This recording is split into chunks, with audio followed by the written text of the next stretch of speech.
We all get an electric bill every month, and they can be a major cost in our operation. There are ways to save on our electricity costs, and that could be purchasing energy-efficient equipment. It also could be looking closely at the demand charges. Large customers in particular, the demand is a place where they have a large opportunity for savings.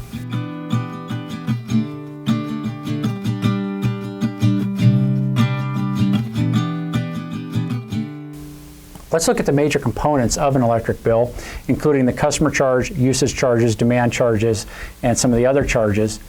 The customer charge is charged every month and is a fixed cost for an operation. And that fixed meaning no matter how much electricity you use, you're going to be charged this every month. The usage charges are going to change every month depending on how much electricity you use, and that's typically in units of kilowatt hours. And so looking at those, anything that's charged per kilowatt hour, I'm calling a usage charge. The demand charges are charges that are for how much power you are drawing at a peak moment in time for that operation. It's set typically once a year, and you're charged that rate for the rest of the year. And that's usually charged per kW or per unit power. And so identifying when you set that peak and trying to lower that peak is one operation that could be done to save. Other charges could be adjustments, taxes, other types of fees, energy efficiency fees, environmental fees, things like that. A little later, we're going to look for these components in an electric bill. We're going to look at an example of a swine operation. And swine operations have a number of large loads that can run simultaneously at times.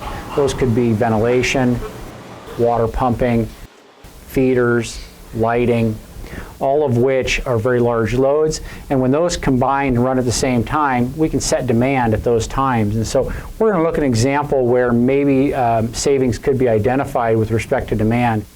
I have a chart here where I've kind of shown some of the loads in that swine operation, including the ventilation fans, which are the two lines running at the top. They're running all the time to keep those animals comfortable. We have a water load in blue here. The water pump runs when the animals need water, which is mostly during the day when they're awake. And then also we have a lighting load, which is a fairly low but constant load down here at the bottom. And then finally we have the feeders turning on and off. And so the feeders turn on and off in the morning and then again in the afternoon. What I'm showing here is how demand can add up, where if I'm adding up all of the loads at a particular increment of time of about 15 minutes, this might add up to about 45 kW here when I add up these loads. And that, if that's the time that sets my peak demand for the year, then that's what I'm going to be charged for. So if I can avoid that peak demand at that particular time, I might be able to lower my monthly bill every month. So this is an example where the feeders went off at different times, and you can see that if I add these up, that I'm going to be closer to 35 kW, which you can see that that's 10 less, and if that's 10 kW less and that's the time I set my peak, then I might be saving 10 kW of demand times a rate, could be as high as $10 per kW. That'd be $100 a month all year long that I'm saving. And those numbers can get higher if a load for a farm is quite a lot higher, which I've seen loads in the hundreds of kW rather than in the tens like this example here. Now we're going to spend some time looking at our example electric bill, and we're going to try to identify those four main components within our electric bill.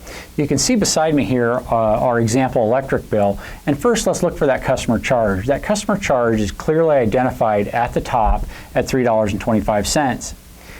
If we're thinking about the next charge, which would be the usage charge, remember those are charged per kilowatt hour. So first, let's try to identify how much electricity in kilowatt hours we use during this billing period.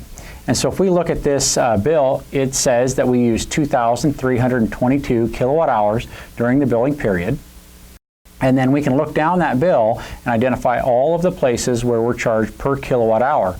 Now some of them are broken apart, maybe because they had different suppliers, so only part of that 2,300 kilowatt hours was charged for that, while other times all 2,322 were charged for that rate. If we add all those up, we get 15.85, so basically 15.85 cents per kilowatt hour is our usage charge. So for every kilowatt hour used, it costs us 15.85 cents. When we're thinking about that usage charge, we can also look that it is split apart into different pieces. The energy charge, or how much it costs to purchase the electricity itself, versus the distribution, the transmission, as well as some other kind of miscellaneous fees like the societal charge and the system control charge, are all parts of the usage fees in this particular bill.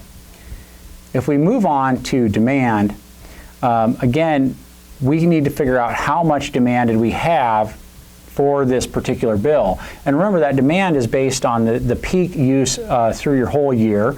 And so they have that calculated here, and that peak use is 11.9 kW for this particular bill.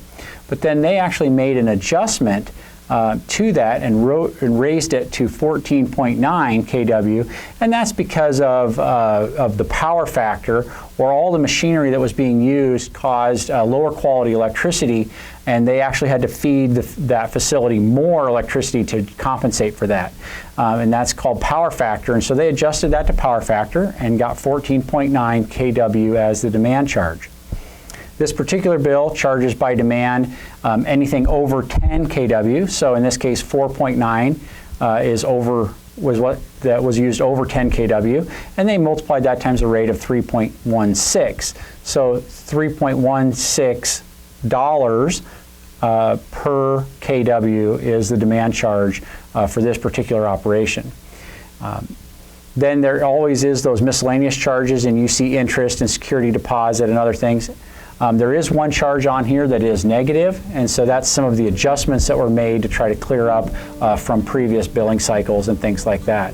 So spend some time with your electric bill, identify what you're charged and what for, and really look at that demand charge and see if there's any opportunity for savings. You can find some further resources at the following links and learn more about your electric bill and some of the details involved in calculating the different parts of your electric bill.